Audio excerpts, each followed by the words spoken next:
Before we begin the story, let us know where you're watching from by leaving a comment below. If you enjoy this video, don't forget to like and subscribe. Have a wonderful day. Enjoy the story, everyone. Get this lying trash out of my house before I have you arrested for extortion. Ethan Caldwell's words exploded across his study like gunshots. Each syllable calculated to annihilate what remained of Sophia Hart's foolish heart. She stood frozen in the doorway of his mahogany-paneled sanctuary, still wearing the silk nightgown he'd ripped from her body in passion just hours ago, her positive pregnancy test clutched in trembling fingers like damning evidence of her naive dreams.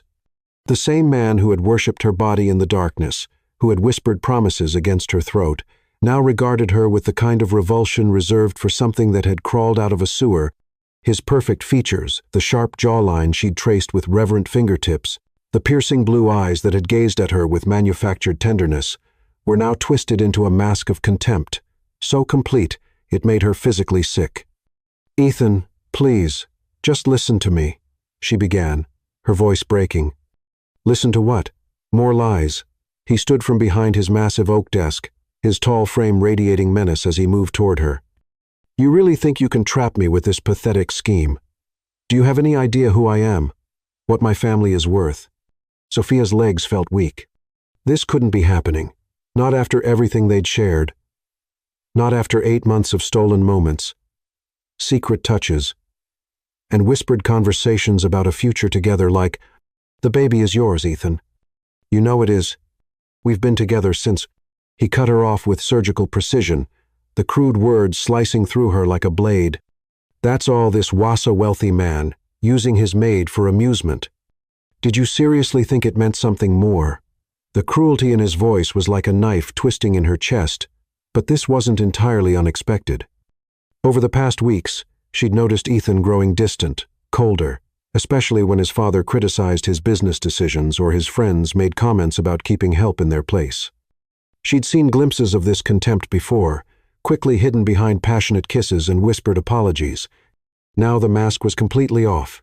"You said you loved me." Ethan's laugh was harsh and mocking. "I say a lot of things when I'm trying to get between a woman's legs. Surely you're not that naive." He circled her like a predator, his expensive suit immaculate while she stood there in wrinkled silk, vulnerable and exposed. "Let me explain how this works, sweetheart. You're a housekeeper, a nobody. I'm Ethan Caldwell, heir to a billion-dollar empire. We don't have babies together. We don't have relationships. We don't have anything. But the baby isn't mine." His voice was final, absolute. "And even if it was, which it's not, do you think anyone would believe you? A desperate maid trying to get pregnant by her employer for a payday. That's what this looks like to the rest of the world." Sophia's heart shattered completely. The test in her hand felt heavy as lead. She'd imagined this conversation going so differently. In her foolish dreams, he would have been shocked but happy. He would have held her, promised to take care of her and their child. She'd actually believed that what they shared in his bed was real. "I have money," Ethan continued, pulling out his phone. "I can make this problem disappear. There's a clinic downtown that handles these situations discreetly. 5,000 should cover it, plus a little extra for your trouble." "You want me to abort our baby?" The words came out as a whisper. "I want you to handle your mistake." He was already dialing security. "Yes, I need someone to escort the help out now." "Ethan, please." Sophia reached for him, but he stepped back as if her touch would contaminate him. "Don't touch me." His voice was pure ice. "And don't ever speak my name again. As of this moment, you don't work here. You don't know me. You've never known me." Heavy footsteps echoed in the hallway security, coming to remove her like garbage. Sophia looked around the study where they'd shared so many intimate conversations, where he'd told her about his dreams and fears, where she'd believed she'd found love. The leather chairs, the wall of books, the massive windows overlooking the estate, all of it, had been a beautiful lie.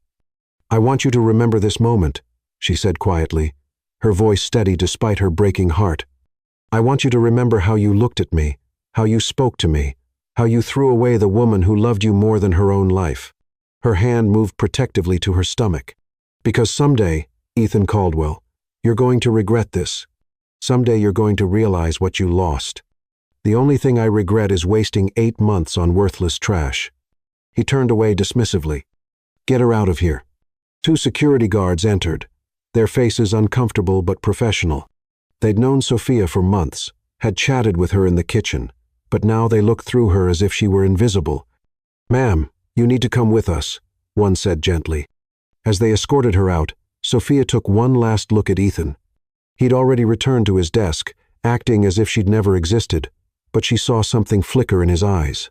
Was it regret? Doubt? It disappeared so quickly she might have imagined it. The mansion doors closed behind her with a final, echoing slam. Sophia stood on the steps where she'd first arrived 9 months ago, full of hope and determination. Now she had nothing but the clothes on her back and a baby growing inside her. But as she walked away from the only home she'd known, something dark and powerful bloomed in her chest alongside the pain. Ethan Caldwell had made the biggest mistake of his life today. He'd thrown away something precious and irreplaceable, and someday, somehow, she would make sure he understood exactly what that cost him. The broken girl walking down the driveway would not be the same woman who returned. And when she did return, Ethan Caldwell would discover that some betrayals come with a price he could never afford to pay. Chapter 2. Broken and Desperate. The rain hammered against the cracked windshield of Sophia's 15-year-old Honda Civic as she sat in the Walmart parking lot, counting the crumpled bills in her wallet for the 4th time that hour.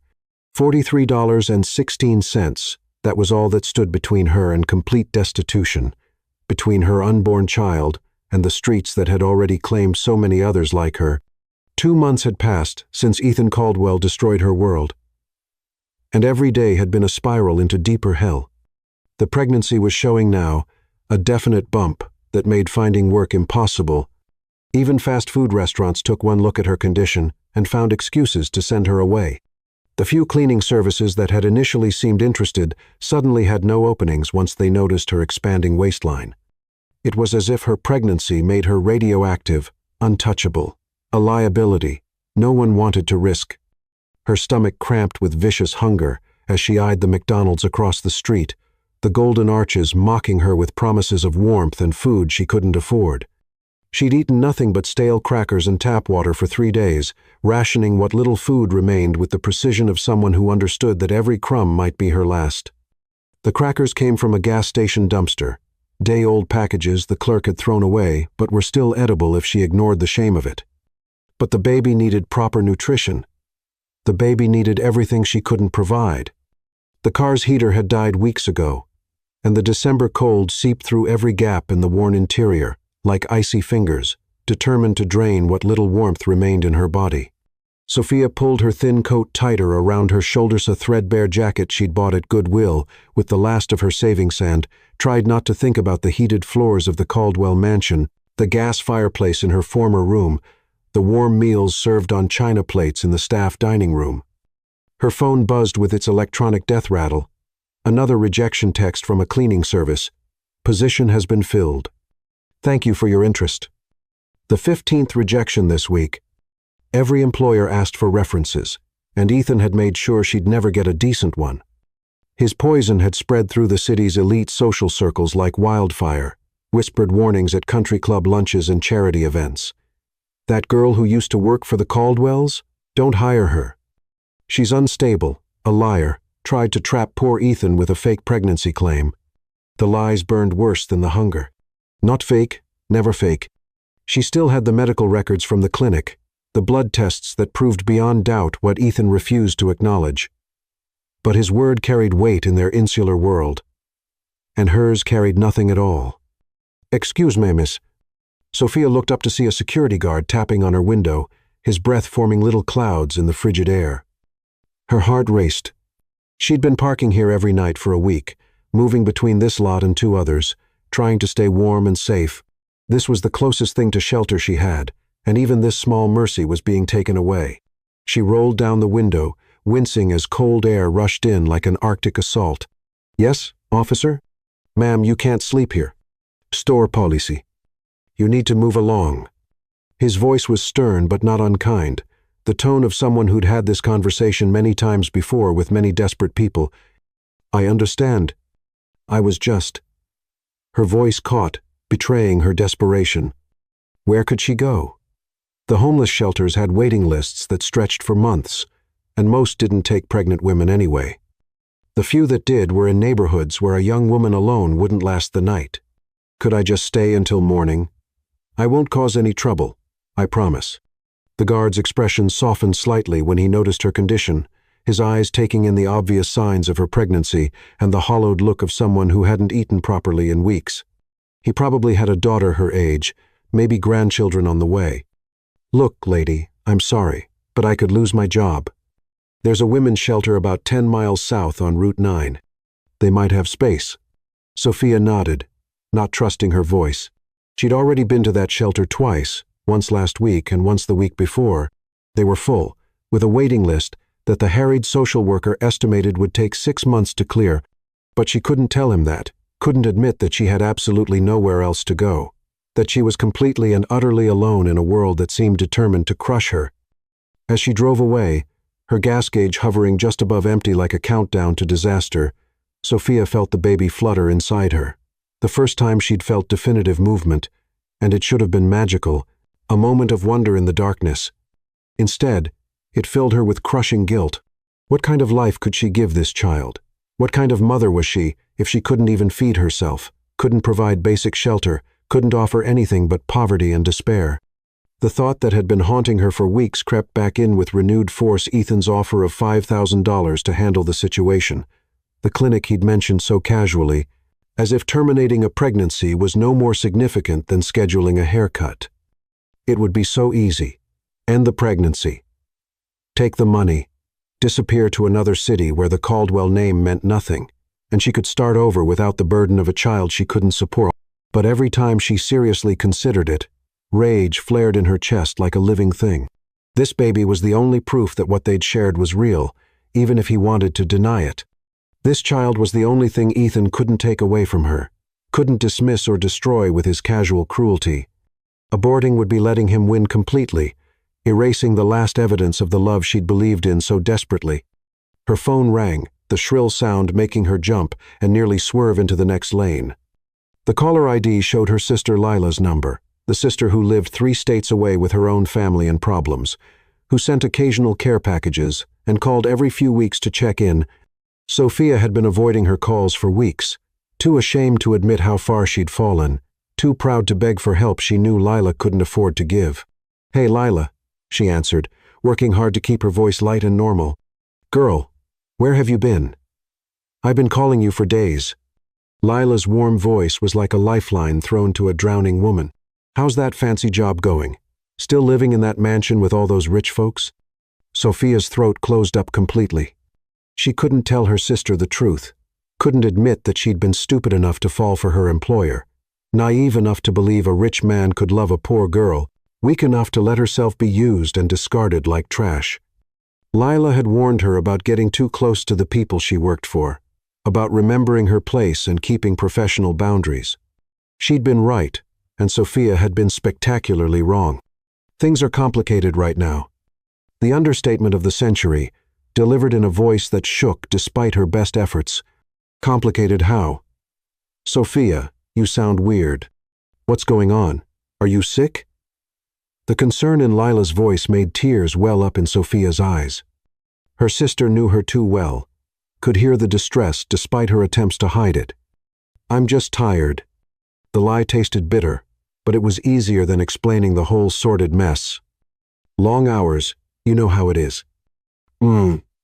And this tiredness wouldn't have anything to do with some rich white boy, would it?" "I know that tone. Sis. I've heard it before when you get your heart involved where it doesn't belong." Sophia's eyes filled with tears. Lila knew her too well, could read her like an open book, even across state lines and through a phone connection. But she couldn't burden her sister with this mess. Lila had 3 kids of her own and a husband who barely made ends meet, working double shifts at the plant. The last thing she needed was Sophia's drama dropping into her already complicated life. "I'm fine, Lila, really. I just need to get some sleep." "You better be telling me the truth, Sophia Marie Hart. Because if some man is giving you trouble, you know I'll drive down there and handle his ass myself. And you know I mean it." Despite everything, Sophia smiled. She could picture her sister, all 5'2" of her, squaring up to Ethan Caldwell in his expensive suit, ready to fight for family the way she always had. I know you would. I love you. Love you too, baby girl, but I'm worried about you. You don't sound right. Are you sure you don't need me to come down there? I'm sure. I'll call you tomorrow, okay? You better. And Sophia, whatever's going on, whatever kind of trouble you're in, it's not permanent. You hear me? You're stronger than you know, and you'll get through this. After hanging up, Sophia sat in the parking lot of a closed gas station and finally let herself cry, great heaving sobs that shook her entire body and seemed to come from somewhere so deep inside her that she wondered if they would ever stop. She cried for the naive girl who'd believed in fairy tales and happy endings. She cried for the baby who deserved so much more than a broken mother with nothing to offer. She cried for the future she dreamed of that would never exist.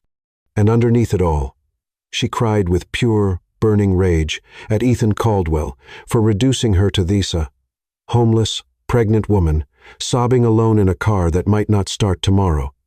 But as the tears slowed and her breathing steadied, something else crystallized in her chest, a cold, hard determination that felt stronger than despair, more powerful than grief.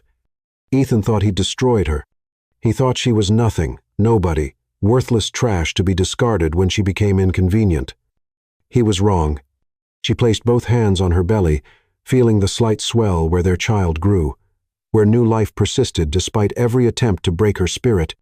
I promise you, she whispered into the darkness, her voice steady and sure, your father is going to pay for what he did to us. He's going to learn that throwing away Sophia Hart was the biggest mistake of his privileged life. He thinks I'm worthless. He thinks I'm nothing. I'll show him exactly what nothing can become when it has nothing left to lose. The baby fluttered again, stronger this time, as if responding to her words. Sophia took it as agreement, as a sign that she wasn't alone in this fight. She started the car, ignoring the way the engine coughed and protested, and drove toward the city lights. Somewhere out there was her future uncertain, terrifying, but hers to claim. Ethan Caldwell had no idea what was coming for him, but someday, somehow, he would learn that some women don't break under pressure. They transform into something far more dangerous than their destroyers ever imagined possible. The broken girl crying in the Walmart parking lot was about to become someone else entirely, someone Ethan Caldwell would regret underestimating for the rest of his miserable life.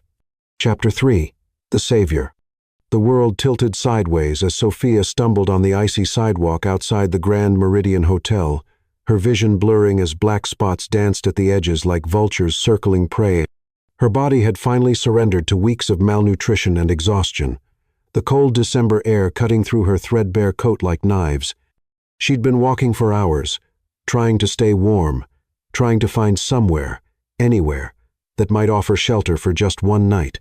The irony wasn't lost on her that she was collapsing outside one of the city's most exclusive hotels, a place where a single night's stay cost more than she'd made in a month at the Caldwell mansion.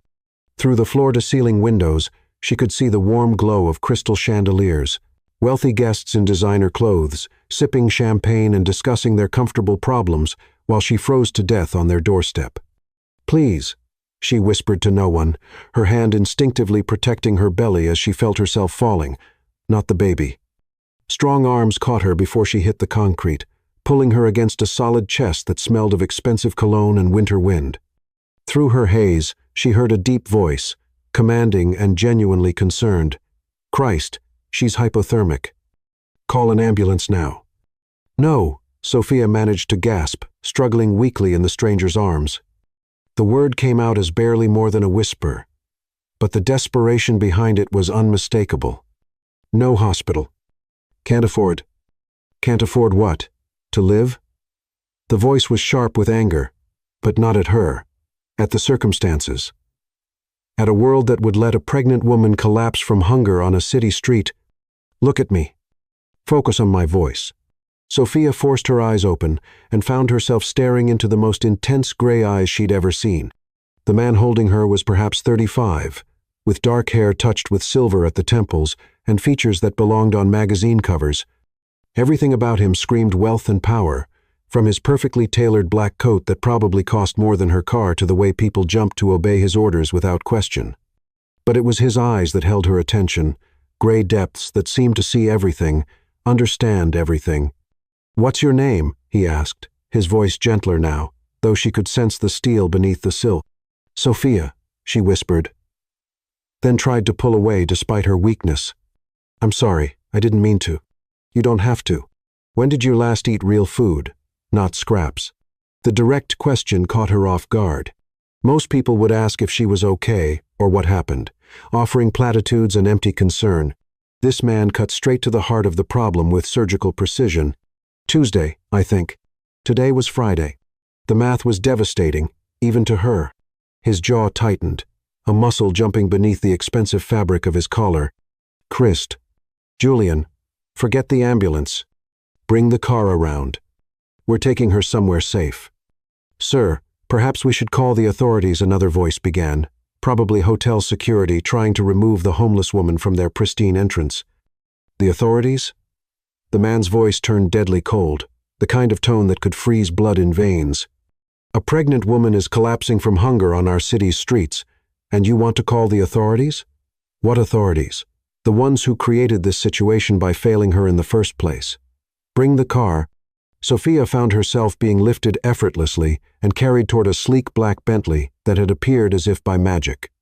The man holding her moved with the fluid grace of someone accustomed to command, to having his orders followed without question. The leather seats were warm and soft, a stark contrast to the torn fabric of her Honda. The interior smelled of luxury leather, expensive wood polish, and the faint scent of money that seemed to permeate everything the wealthy touched. "The plaza," the man told his driver, settling beside her with careful precision, "and call ahead. I want their best suite prepared, and a private doctor standing by. Full medical staff, whatever she needs." "I can't," Sophia finally managed, her voice stronger now that she was warm. "I can't pay for any of this." He looked at her with those piercing gray eyes, and she felt exposed, as if he could see every secret she carried, every shame she'd endured.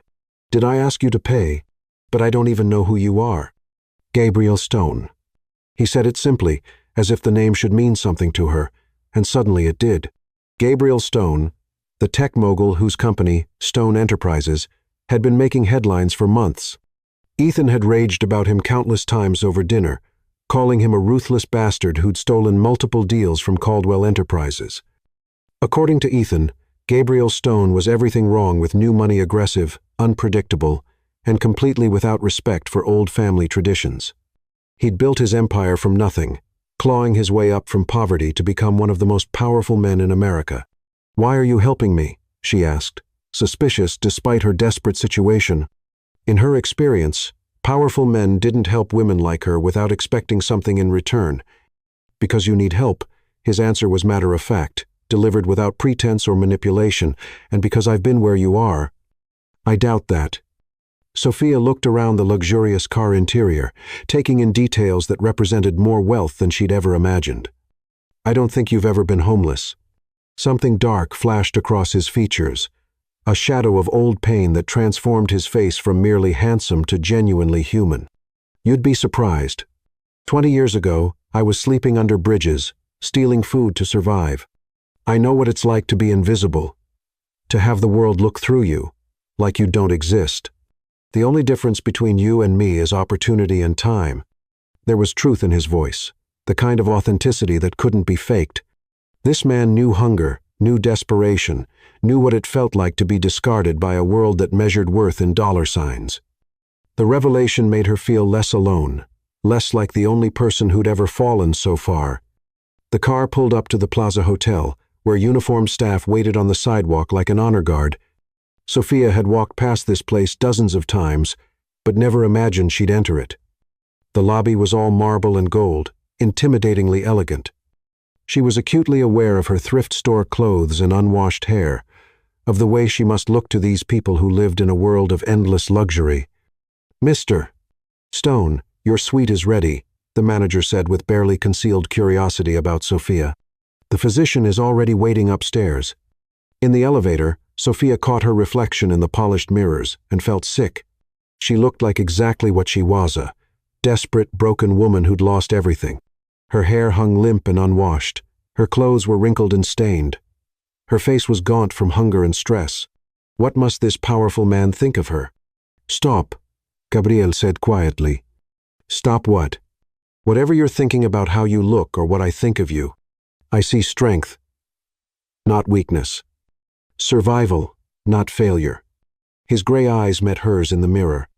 I see someone who's been knocked down but hasn't given up. That's rarer than you might think. The suite was larger than some apartments she'd lived in, floor-to-ceiling windows overlooking Central Park, and the furniture probably cost more than she'd made in a year at the Caldwell mansion. A distinguished older man in a white coat stood waiting with a medical bag, his expression professional but kind. This is Dr. Bennett, Gabrielle explained. He's going to make sure you and the baby are okay. The examination was thorough but gentle. Dr. Bennett's expression grew increasingly concerned as he checked her blood pressure, listened to the baby's heartbeat with equipment that looked like it belonged in a space program, and reviewed the basic health questions that revealed the extent of her malnutrition. Severe malnutrition and dehydration, he told Gabriel quietly. Though Sophia could hear every word, another few days, and we could have lost both mother and child. She needs immediate IV fluids and careful nutrition management. We're talking about weeks of recovery, not days. Whatever she needs, Gabriel's voice was final, brooking no argument. Cost is not a factor. As the doctor set up an IV with the efficiency of someone accustomed to private medical care, Sophia watched Gabriel pace the room, his phone pressed to his ear as he made rapid-fire arrangements. She caught fragments. Nutritionist, maternity clothes, temporary housing, secure location. He was reorganizing his entire day around a stranger he'd found on the street, spending more money on her care than she'd ever seen in her life. Why? She asked when he finally hung up. Gabriel sat in the chair beside her bed, his expensive suit incongruous with the medical equipment surrounding them. Why what? Why are you doing this? You don't know me. I could be anyone, a drug addict, a criminal, someone trying to scam you. She'd heard enough stories about con artists targeting wealthy men to know how this might look. Are you? No, but then why does it matter what you could be? I know what you are right now, a woman who needs help. He leaned forward, his gray eyes intense, with something she couldn't quite identify. Everyone deserves a chance to rebuild, Sophia. The question is, what you're going to do with the one I'm offering you. For the first time in months, she felt something other than despair stirring in her chest. This man, Ethan's greatest rival, though she hadn't told him that, yet was offering her exactly what Ethan had refused to give: respect, dignity, a chance to prove her worth. I don't want charity, she said firmly, her voice growing stronger as the IV fluids worked through her system.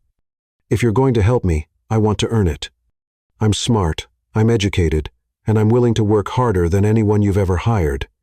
A slow smile spread across Gabriel's face, transforming his stern features into something almost boyish. Now that's what I wanted to hear. Tell me about yourself, Sophia. What skills do you have that I can use? As she began to talk about her business degree, her organizational abilities, her experience managing complex households, her fluency in multiple languages, Sophia felt something she hadn't experienced in months. Hope, not the naive hope she'd had with Ethan, but something stronger and more practical. This man was listening to her, really listening, treating her words as valuable instead of dismissing her as insignificant. She was done being a victim. Gabriel Stone had given her a lifeline, and she was going to use it to transform herself into someone Ethan Caldwell would never recognize, someone who could destroy him completely. As the fluids continued to drip into her system, restoring her strength and clearing her mind, Sophia began to plan. She had knowledge insider information about the Caldwell family's weaknesses, their business practices, their personal scandals. She had motivationa, burning desire for revenge that would fuel her through whatever came next. And now she had opportunity access to Ethan's greatest enemy and the resources to make that revenge a reality.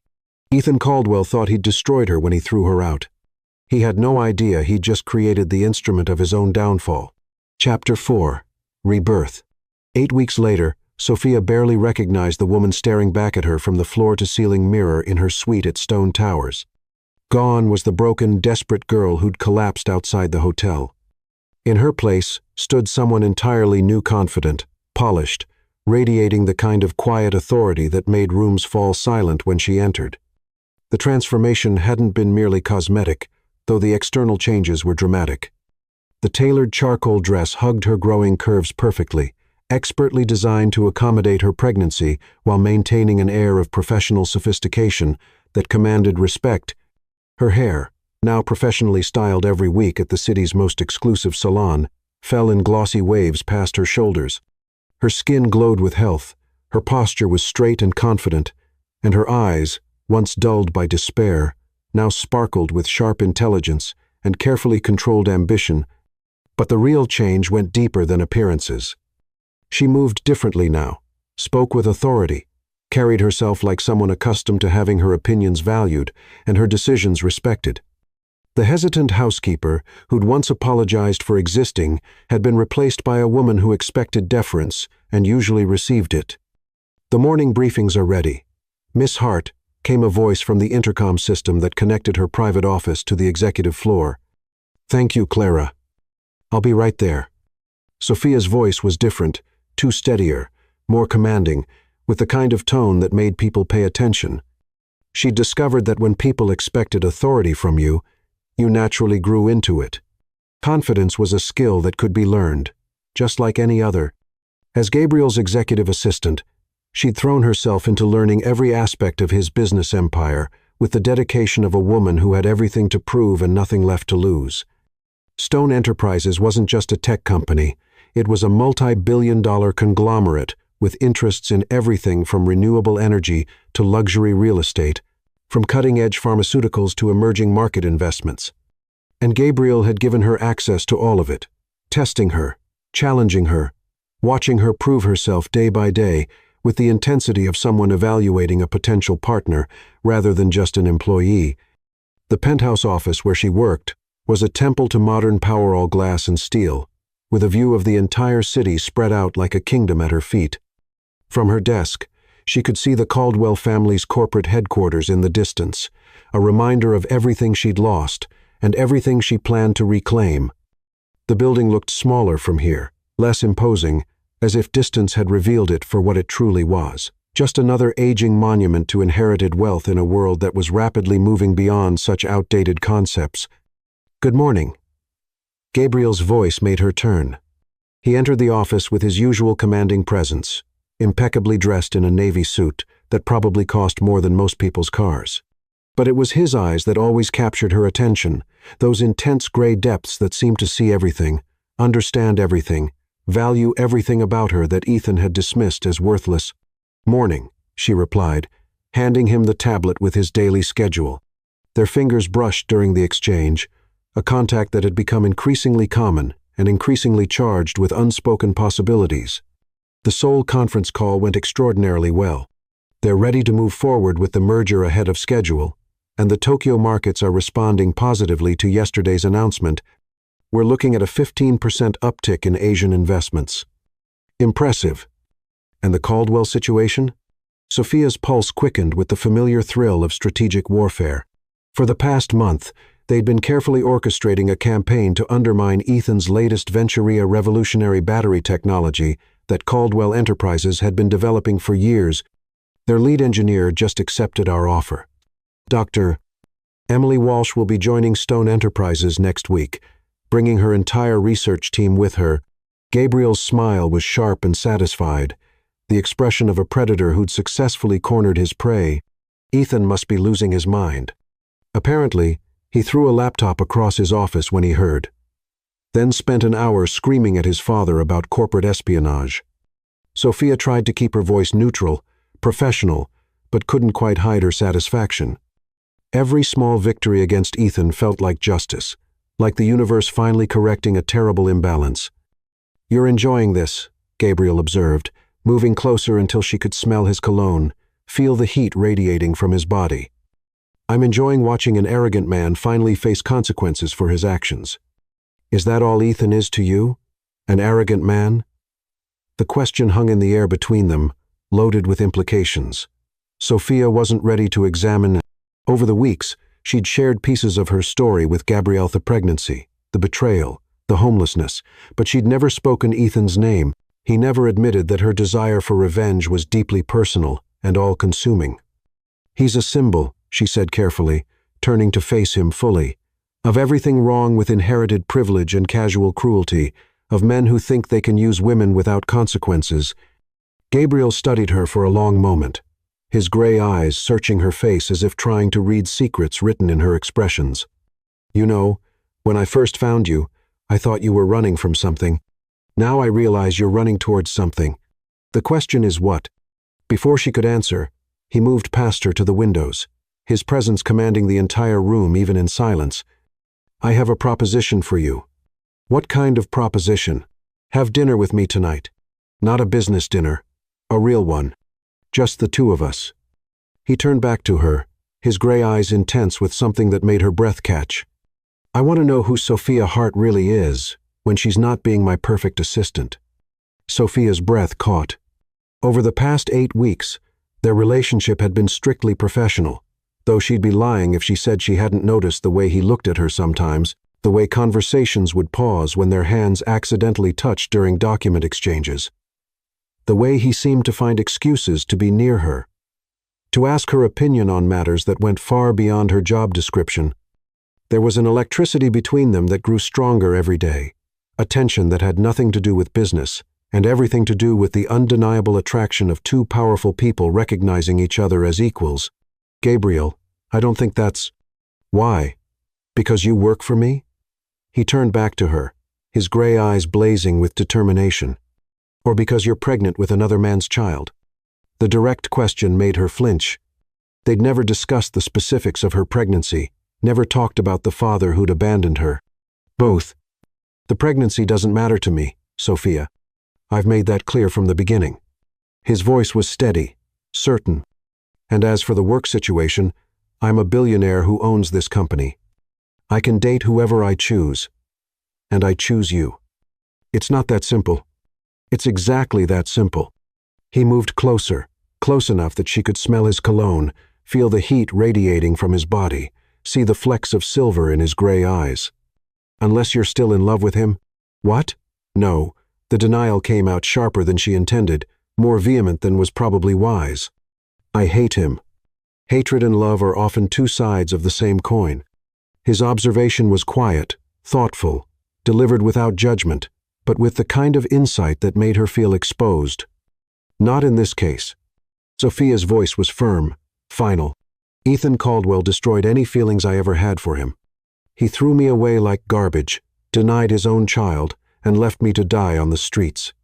Whatever I felt for him is dead and buried." Something flickered in Gabriel's expression, satisfaction, perhaps, or relief. "Then have dinner with me. Let me show you how a real man treats a woman he respects."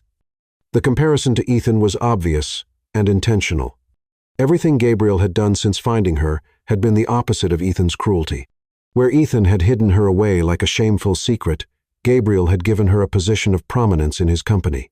Where Ethan had dismissed her intelligence, Gabriel challenged and valued her mind. Where Ethan had discarded her when she became inconvenient, Gabriel had literally saved her life and then given her the tools to rebuild it better than before. "One dinner," she said finally. "One dinner," he agreed, but his smile suggested he was already planning many more. That evening, Sophia found herself in the back of Gabriel's Bentley, wearing a stunning black dress that accommodated her growing belly while making her feel like a goddess. The transformation from homeless woman to billionaire's dinner companion would have seemed impossible just 2 months ago. But here she was, living proof that sometimes the most devastating falls can become the foundation for the most spectacular rises. The restaurant he'd chosen was exclusive enough that they probably had a months-long waiting list. But the maitre d'hôtel greeted Gabriel by name and led them to a private table overlooking the city lights. The view was spectacular. But Sophia found herself more interested in studying the man across from her. This powerful, dangerous stranger who'd become her savior and might yet become something more. "You're nervous," Gabriel observed as they settled into their seats. "A little," she admitted. "It's been a while since I've done this." "What? Eaten dinner?" She laughed, despite herself, a sound that felt rusty from disuse. "Been on a date. The father of my baby wasn't exactly the dating type." "What type was he?" The question was casual, but Sophia sensed the sharp intelligence behind it. Gabriel was fishing for information, trying to piece together the story she'd only told him in fragments. She could see him cataloging every detail, building a profile of the man who'd hurt her. The using type, she said simply, the kind of man who takes what he wants and throws away what he doesn't need. His loss is my gain. The simple statement, delivered with such certainty, made Sophia's heart skip. When was the last time a man had looked at her like she was a prize instead of a burden? As the evening progressed, she found herself relaxing in ways she hadn't in months. Gabriel was a brilliant conversationalist, moving effortlessly from business to art to literature, with the kind of educated ease that came from genuine curiosity about the world. He listened when she spoke, asked thoughtful questions, and treated her opinions as if they mattered. As if she mattered. "You're different from what I expected," she said over dessert. "Different? How?" "Ethan always said you were ruthless, a shark who destroyed everything in your path." Gabriel's smile was predatory, dangerous, and somehow incredibly appealing. "Ethan Caldwell isn't wrong about that. I am ruthless when I need to be. The difference is I protect what's mine." The possessive note in his voice sent heat through her body like electricity. "And what's yours?" "That remains to be seen." His eyes held hers across the table, gray depths that seemed to hold promises and threats in equal measure. "But I have a feeling I'm about to find out." As they drove back to Stone Towers, Sophia found herself studying Gabriel's profile in the dim light. He was everything Ethan wasn't: self, made instead of inherited wealth, genuine instead of pretentious, protective instead of destructive. Where Ethan had been beautiful but ultimately hollow, Gabriel was beautiful and substantial. A man who'd built an empire through intelligence and determination rather than accident of birth. "Thank you," she said as they reached her floor, "for dinner, for everything, for saving my life, for giving me a chance, for treating me like I'm worth something." Her voice was soft but steady. "You've given me back my self-respect." Gabriel cupped her face gently, his thumb tracing her cheekbone with infinite tenderness. "You are worth everything, Sophia. The man who threw you away is an idiot who's going to spend the rest of his life regretting his stupidity." When he kissed her, it was nothing like Ethan's demanding possession. It was reverent, patient, full of promise and respect. When they broke apart, Sophia felt like she was finally, truly alive again, not just surviving, but thriving. "Good night," Gabriel whispered against her lips. As she watched him walk away, Sophia realized that her rebirth was complete. The broken girl Ethan had discarded was gone forever. In her place stood a woman of power, protected by one of the most dangerous men in the world, and ready to claim everything that should have been hers from the beginning. Ethan Caldwell had no idea what was coming for him, but he was about to learn that some women don't just survive betrayal, they transform it into fuel for a revenge that burns hotter than the original love ever did. Chapter 5. Love and War. The first cry pierced the sterile air of the private delivery room at Mount Sinai Hospital, and Sophia felt her heart explode with love so fierce it took her breath away. After 14 hours of labor that had tested every limit of her endurance, her son had finally arrived, and he was absolutely perfect in every possible way. "He's beautiful," Gabriel whispered, his voice rough with emotion as he held her hand, his grip steady and reassuring. He'd been beside her through every contraction, every moment of pain, never leaving even when the doctor suggested he might want to wait outside during the difficult parts. His expensive suit was wrinkled from hours in the hospital chair, his usually perfect hair disheveled, but he'd never looked more handsome to her than he did in this moment of pure vulnerability and joy. Sophia watched through tears of overwhelming love as the nurse cleaned and weighed the baby before placing him on her chest. 8 pounds, 2 ounces of pure miracle, with a shock of dark hair and the kind of perfect features that spoke of good genetics from both sides of his complicated parentage. His tiny fist immediately wrapped around her finger with surprising strength, and she knew in that moment that she would kill anyone who tried to hurt this child. The baby's eyes were alert, already searching for his mother's face with the kind of intense focus that suggested intelligence. When he looked at her, Sophia felt a connection so profound it seemed to rewire her very soul. This was love in its purest form, unconditional, protective, transformative. "Hello, Noah," she whispered against his soft head, breathing in that incredible new baby scent that seemed designed by nature to create instant bonds. "Mommy's been waiting for you." Noah Stone, Gabriel said firmly, and when Sophia looked up at him in surprise, his gray eyes were blazing with determination that brooked no argument. If you'll let me adopt him legally, completely, I want to be his father in every way that matters. Not just emotionally, but officially. I want my name on his birth certificate, my protection around him, my love to be the foundation of his life. The tears came harder then. Great heaving sobs of relief and gratitude and overwhelming emotion. Ethan had rejected this precious baby before he'd even been born, but Gabriel was claiming him without hesitation, without conditions, without any thought of the complexities it might create. This man, who could have anyone, who could have biological children of his own someday, was choosing to make her discarded son his heir. Are you sure? He's not your biological. He's mine, Gabriel cut her off, his voice leaving no room for argument. From the moment you walked into my life carrying him, he became mine. Biology is just genetics, Sophia. Love makes a family. Commitment makes a father. Choice makes a legacy. 3 days later, as they settled into the nursery Gabriel had created in his penthouse, Sophia marveled at how completely her life had transformed. The room was a masterpiece of baby luxury custom furniture, handcrafted by European artisans, the finest organic linens, and every possible convenience that money could provide, but it was the way Gabriel held Noah, completely natural and protective, that made her fall deeper in love with him. She watched as he changed the baby's diaper with surprising competence, speaking in soft tones about stocks and business strategies, as if Noah could understand every word. You see, little man, the key to successful negotiations is understanding what the other party values most, he murmured, securing the diaper tabs with gentle precision. Your biological father values appearances over substance, tradition over innovation. That's going to be his downfall. There's something I need to tell you, Sophia said as they watched Noah sleep in his crib, his tiny chest rising and falling with the peaceful rhythm of innocence. She'd been planning this conversation for weeks, knowing that complete honesty was necessary if they were going to build something real together. Gabriel turned to her, immediately alert. What is it? Sophia took a deep breath, gathering her courage. It was time for complete honesty. I know who Noah's biological father is, and you know him too. Who? Ethan Caldwell. The silence that followed was deafening. Gabriel's expression went through several phases: surprise, understanding, and finally a cold fury that made him look genuinely dangerous. The temperature in the room seemed to drop several degrees as he processed the implications. Ethan Caldwell, he repeated slowly, each syllable delivered like a death sentence, the heir to Caldwell Enterprises, my biggest competitor. Yes. You were his housekeeper. Yes.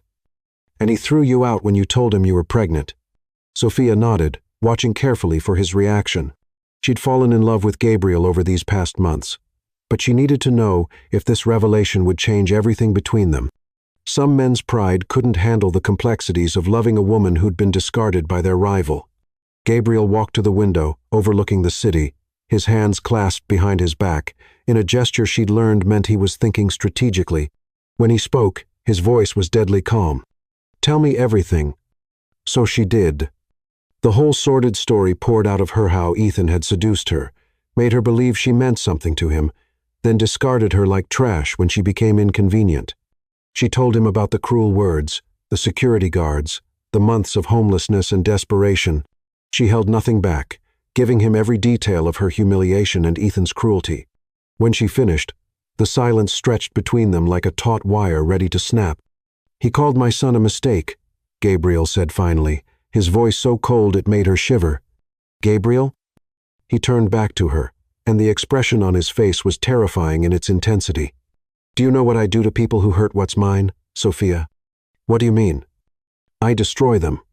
His smile was sharp as a blade, predatory and promising.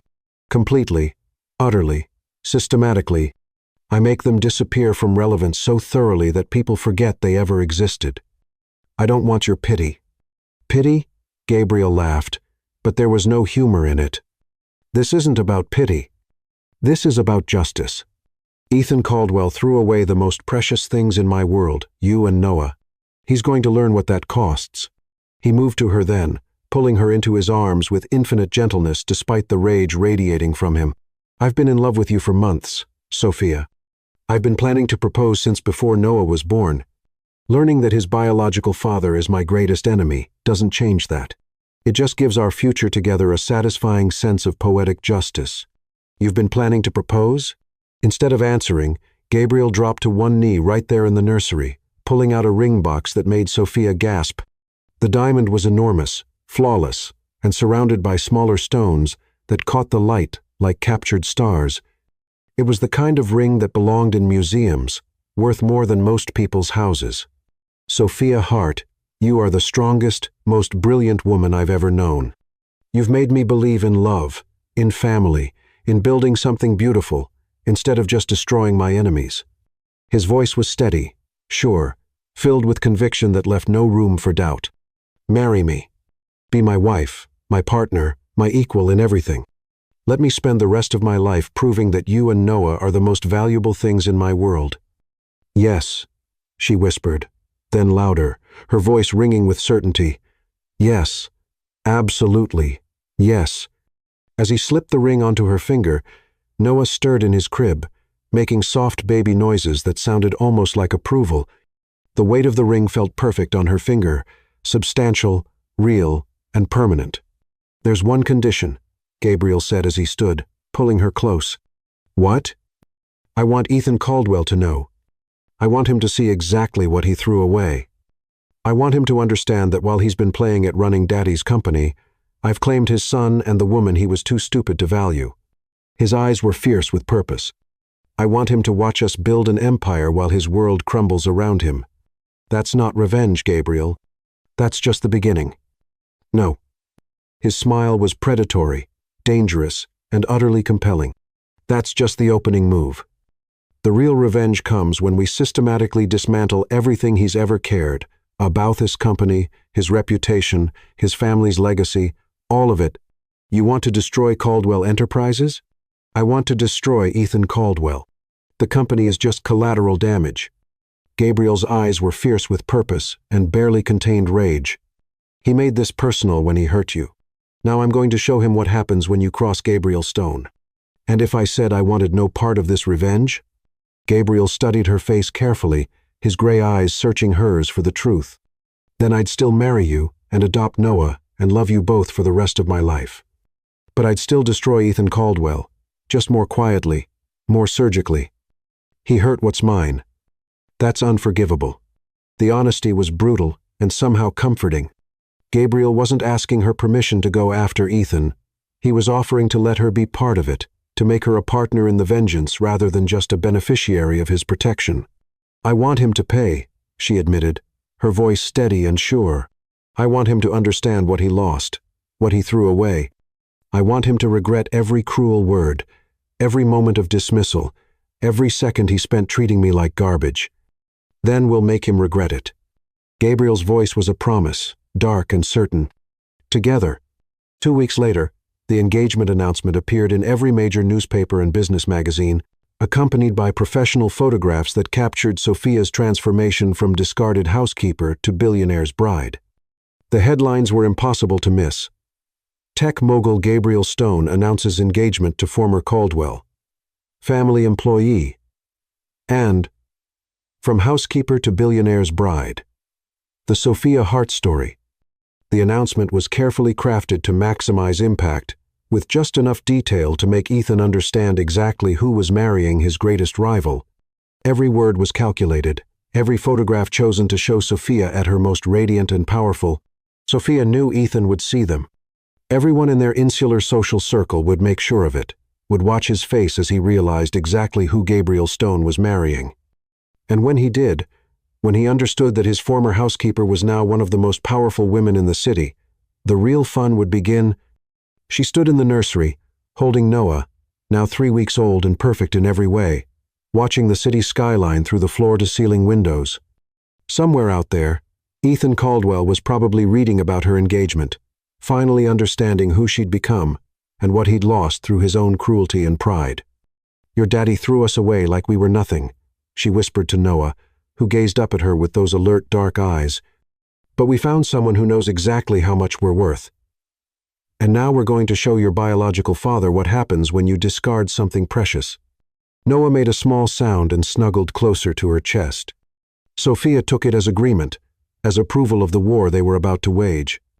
The opening shot had been fired with the engagement announcement. Ethan Caldwell had no idea he'd already lost the war, but he was about to learn that some betrayals echo through generations, and some women are far more dangerous than their enemies ever imagine. Chapter 6. The Perfect Weapon.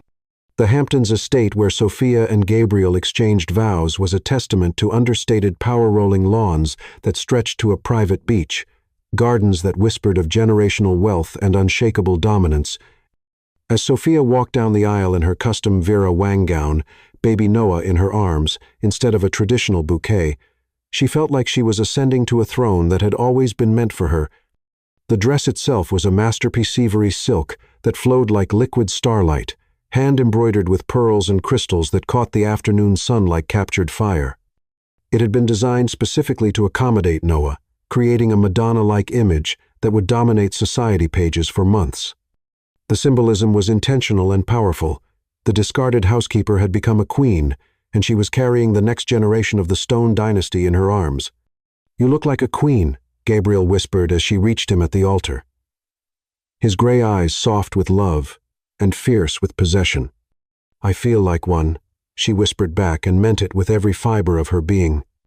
The ceremony was perfection, elegant, intimate, and broadcast live on every society page and business network in the country. Sophia knew Ethan would see it, knew he'd watch her become Mrs.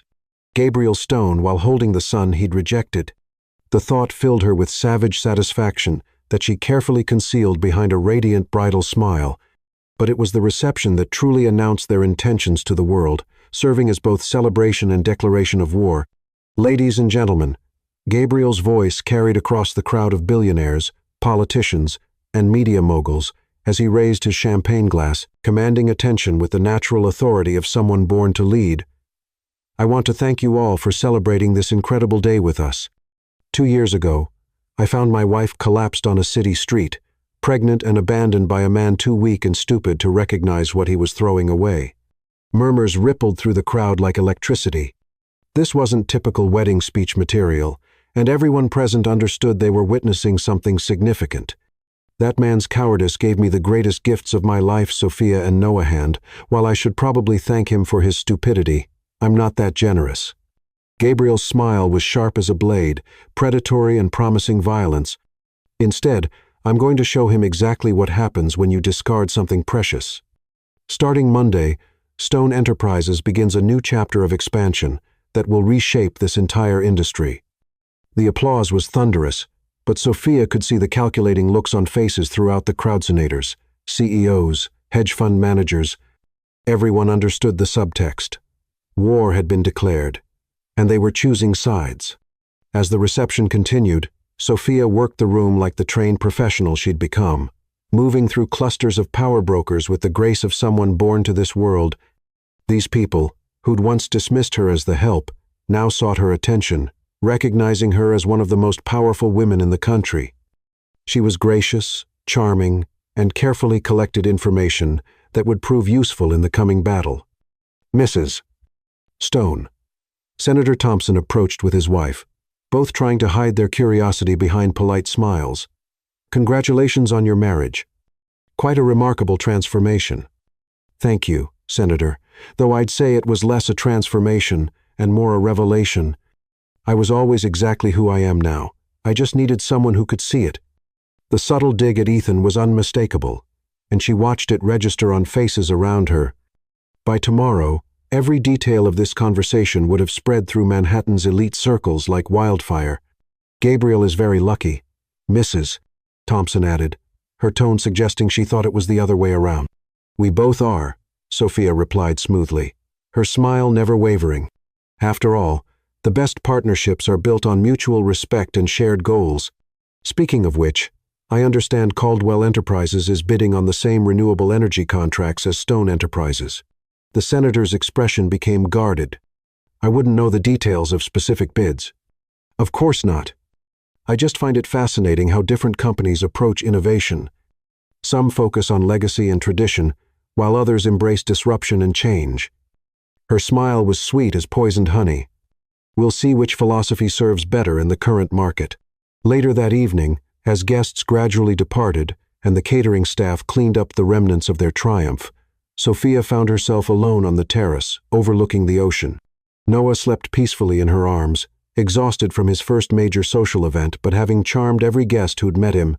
Plotting our next move? Gabriel appeared beside her, loosening his tie with the satisfied air of a general who just won a crucial battle. Always. She leaned into his warmth, grateful for the solid strength of him. I've identified 3 board members at Caldwell Enterprises who are unhappy with Ethan's leadership. Lena Wong is particularly frustrated with his handling of the Asian markets, and Lena Wong's daughter is getting married next spring. She'll need a wedding planner, and I happen to know the best one in the city, who also happens to owe me several favors. Sophia's smile was calculating, predatory. Sometimes the most powerful conversations happen over flower arrangements and seating charts. Gabriel's laugh was low and appreciative. Remind me never to get on your bad side. You won't. You're mine now, completely and forever. She turned in his arms, Noah still sleeping between them like a symbol of their united future. But Ethan Caldwell, he's going to learn that throwing away Sophia Hart was like discarding a nuclear weapon that eventually found its way into enemy hands. Speaking of enemy hands, Gabriel's expression grew serious. I received some interesting intelligence today. Ethan has been asking questions about you, specifically about who helped you after he threw you out. He knows it's you? Not yet, but he's close. My sources say he's been obsessing over the wedding coverage, trying to figure out how his former housekeeper became one of the most powerful women in New York. Gabriel's smile was grim. Apparently, he spent considerable resources hiring private investigators to trace your movements from the time you left his house to now. Sophia felt a thrill of dark satisfaction. Good. I want him to know. I want him to lie awake at night thinking about what he lost, what he threw away so carelessly. He will. But we need to be careful. Ethan is desperate now, and desperate men do stupid things that can hurt innocent people. Let him do something stupid. It'll just give us more ammunition. Sophia's voice was cold as winter, harder than the diamonds glittering at her throat. I've spent the last year learning every weakness in the Caldwell family empire. I handled Ethan's private correspondence, knew about their failed deals, overheard countless phone calls about their financial problems, their outdated technology, their reliance on old contracts, their board members' personal scandals. I documented it all while I worked there, and you want to use it. I want to systematically dismantle everything Ethan thinks makes him Importanthus Company, his reputation, his family's legacy. I want him to lose everything, the way I lost everything when he threw me out. Her voice carried the weight of months of planning, years of imagined revenge scenarios. I want him to understand what it feels like to have your entire world disappear overnight. Gabriel studied her face in the moonlight, silver light, casting shadows that made her look both beautiful and dangerous. This isn't just about justice anymore, is it? This is personal. It was always personal. Sophia's eyes blazed with determination that had been forged in homelessness, tempered in desperation, and sharpened by love for the family Ethan had tried to destroy. Ethan Caldwell tried to destroy me. He left me homeless and pregnant, thinking I was too weak to fight back. Now I'm going to show him exactly how strong I've become. And if he comes after Noah, if he tries to claim parental rights, he gave up those rights when he denied Noah existed. Her voice turned deadly, protective instincts flaring like a mother wolf defending her cub.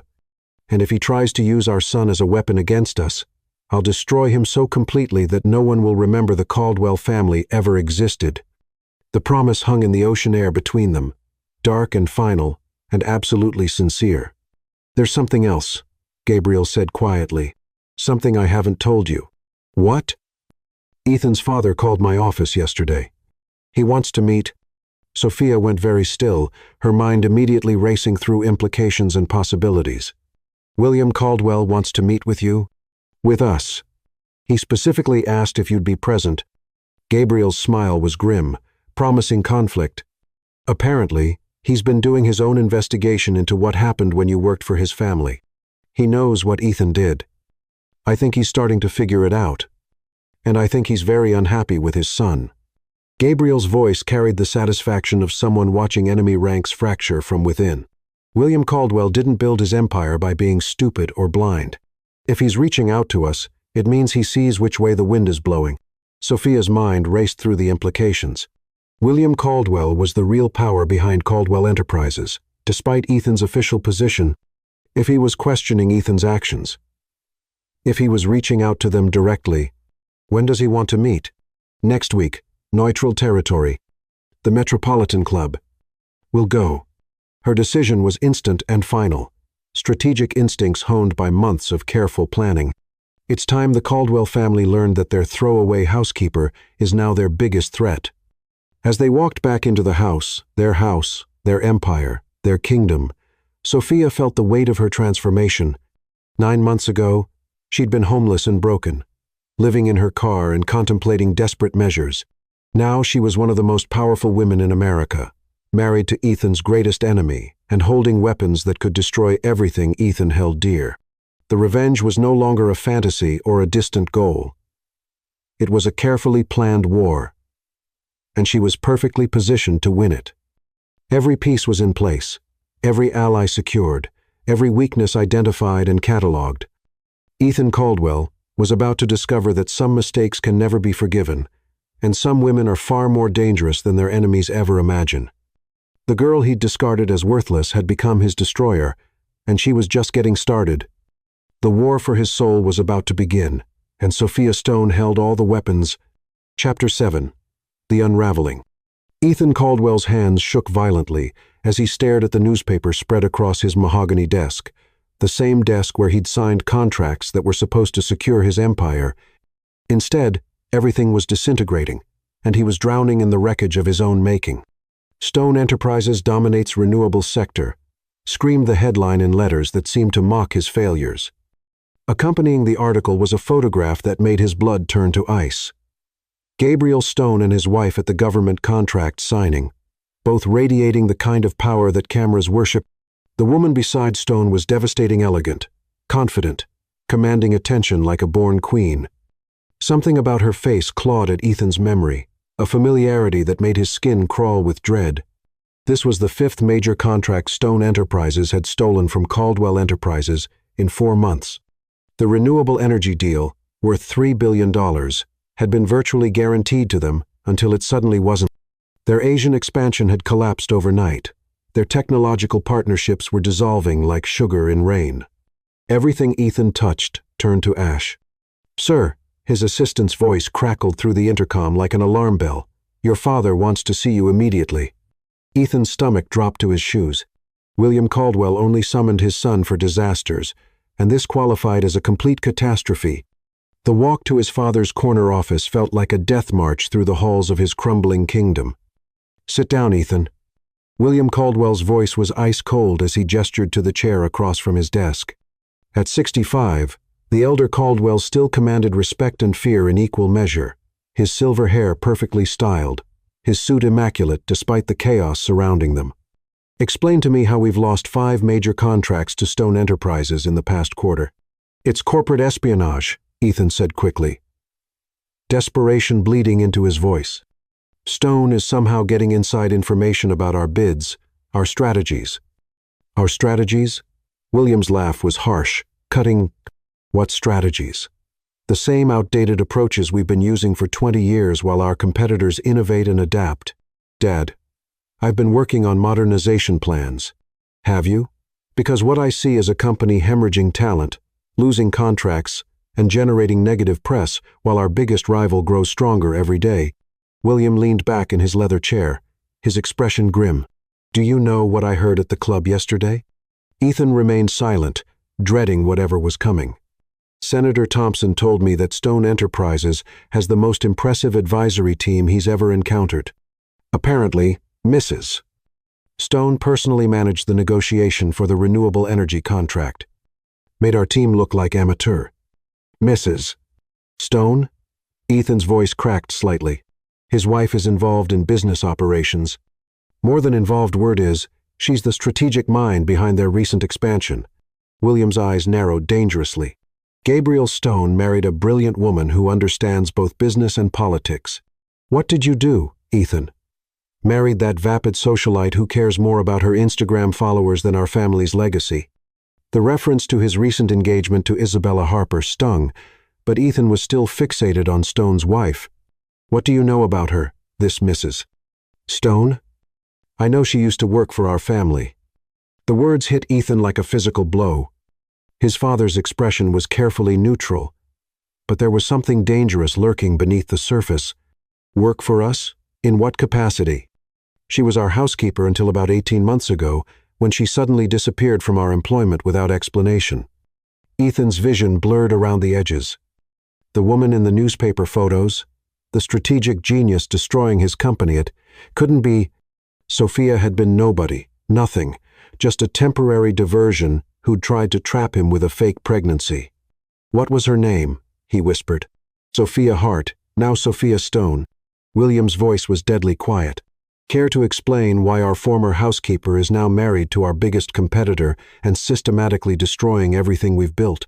2. Don't. Ethan's throat closed up completely. I've been doing some investigating. Son, making phone calls, asking questions.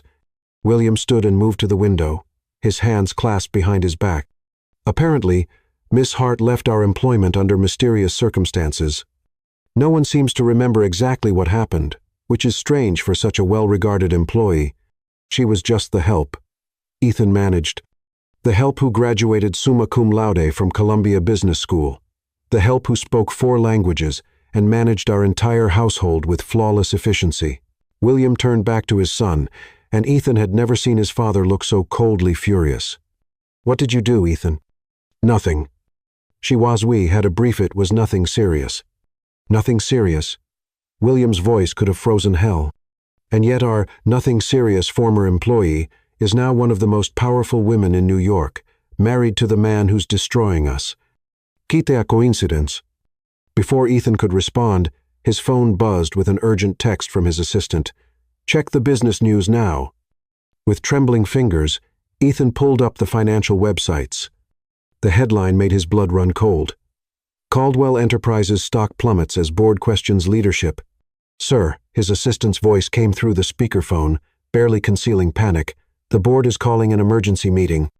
Several members are asking about leadership restructuring. William's expression went from cold to glacial. It seems our board has lost confidence in current management. This is all Stone's doing, Ethan said desperately.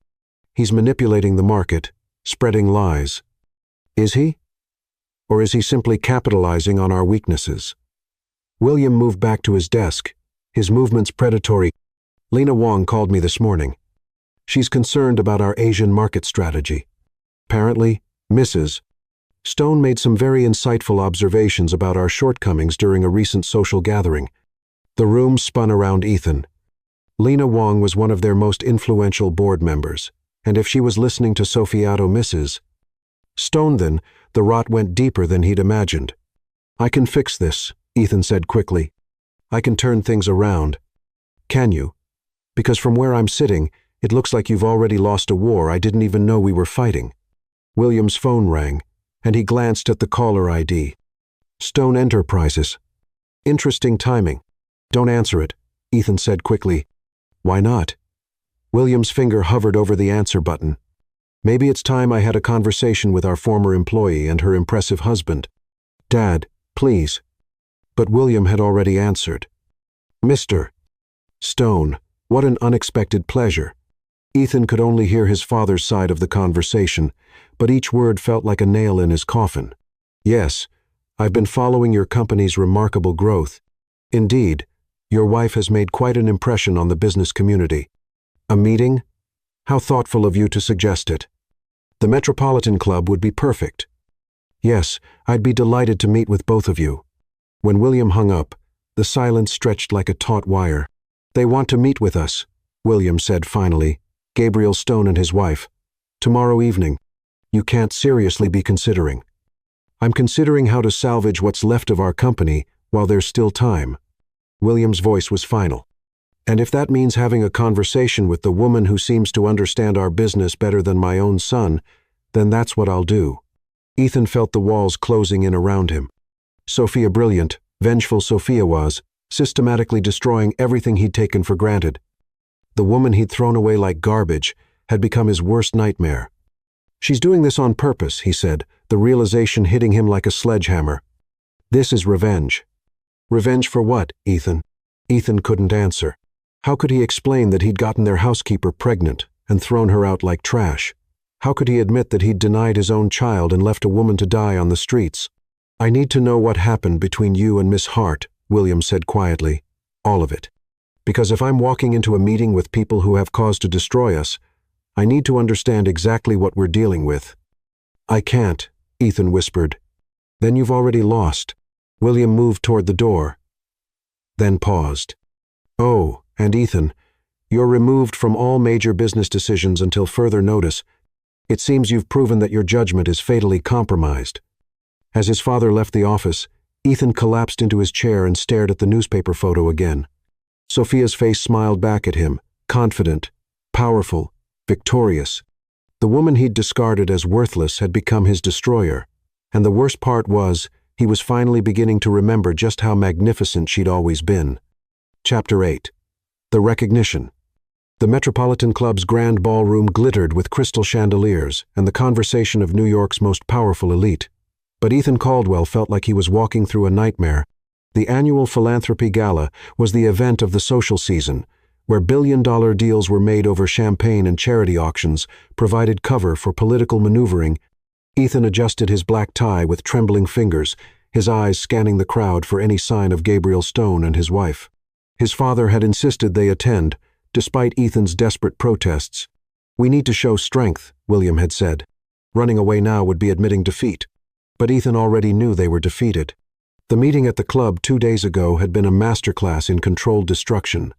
He'd watched his father, the man who'd never shown weakness to anyone, treated like an equal by Sophia Hart, former housekeeper Sophia Hart, who now commanded more respect in a single conversation than Ethan had managed in years of running the family business. Ethan, darling, you look absolutely miserable. Isabella Harper appeared at his elbow, resplendent in a silver gown that probably cost more than most people's cars. His fiancée was everything a Caldwell wife should be: beautiful, well-connected, and completely empty-headed. Whatever is wrong? Nothing that concerns you, Ethan muttered, still searching the crowd. Oh, there's Gabriel Stone. Isabella waved enthusiastically across the room, and his wife. She's even more gorgeous in person. I simply must meet her. Ethan's blood turned to ice as he followed Isabella's gaze. There, across the crowded ballroom, stood Gabriel Stone in an impeccably tailored tuxedo. But it was the woman beside him who made Ethan's reality shatter into a million pieces. Sophia wore a stunning emerald gown that showcased her curves like liquid silk, her hair swept into an elaborate updo that framed a face transformed by confidence and power. She moved through the crowd like royalty receiving tribute, accepting greetings from senators and CEOs with the casual grace of someone born to command. In her arms, she cradled a baby dressed in a tiny designer tuxedo that somehow made the scene even more surreal and devastating. She's absolutely radiant, Isabella continued, oblivious to Ethan's growing panic. I heard she single-handedly negotiated the Stone Enterprises deal with the Japanese. Can you imagine a woman handling international business like that? Ethan couldn't breathe. The elegant woman commanding attention from senators and CEOs was the same person he'd thrown out of his house in a nightgown. The confident socialite discussing foreign markets with ambassadors was the desperate girl he'd called worthless trash. Ethan, are you listening to me? I need air, he mumbled. But before he could escape, the crowd around them shifted, and suddenly, Sophia was walking directly toward them. Time slowed to a crawl as she approached, her emerald gown rustling softly against the marble floor. Up close, she was even more devastating. Her skin glowed with health and happiness. Her eyes sparkled with intelligence and something that might have been amusement, and she carried herself with the unmistakable bearing of a woman who knew exactly how powerful she was. Isabella Harper, his fiancée, gushed, extending a perfectly manicured hand. I've been dying to meet you, Mrs. Stone. You're absolutely legendary. How kind of you to say. Sophia's voice was warm honey over steel, and when her eyes met Ethan's over Isabella's head, her smile turned predatory. "And you must be Ethan Caldwell. I don't believe we've been properly introduced." The audacity of it pretending they were strangers hit Ethan like a physical blow. "We haven't met before, have we?" Sophia tilted her head thoughtfully, as if trying to place him. "I don't recall, though you do look familiar. Perhaps we met in passing somewhere." Isabella laughed. "Ethan, honestly, how could you forget meeting someone so accomplished? Mrs. Stone practically runs Stone Enterprises alongside her husband." "Sophia." Gabriel appeared beside his wife, his hand settling possessively on her lower back. "I'd like you to meet William Caldwell." Ethan's father approached with the kind of respectful attention he usually reserved for heads of state. "Mrs. Stone, the pleasure is entirely mine. Our conversation the other day was most illuminating. Mr. Caldwell, thank you again for taking the time to meet with us. I hope our discussion proved educational." The subtle emphasis on the last word made Ethan's stomach clench. Indeed it did.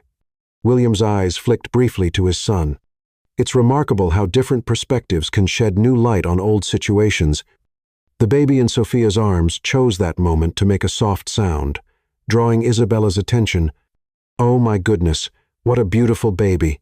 How old is he?" 18 months, Sophia replied, her voice soft with genuine affection as she looked down at the child. "This is Noah, Ethan's son, his flesh and blood, dressed like a little prince and held by the woman he'd tried to destroy." The baby's features were unmistakably familiar Ethan's own eyes. His mother's nose, the Caldwell jawline that had been passed down through generations. "He looks just like his father." Isabella cooed, completely missing the tension radiating from every adult in the conversation. "Yes."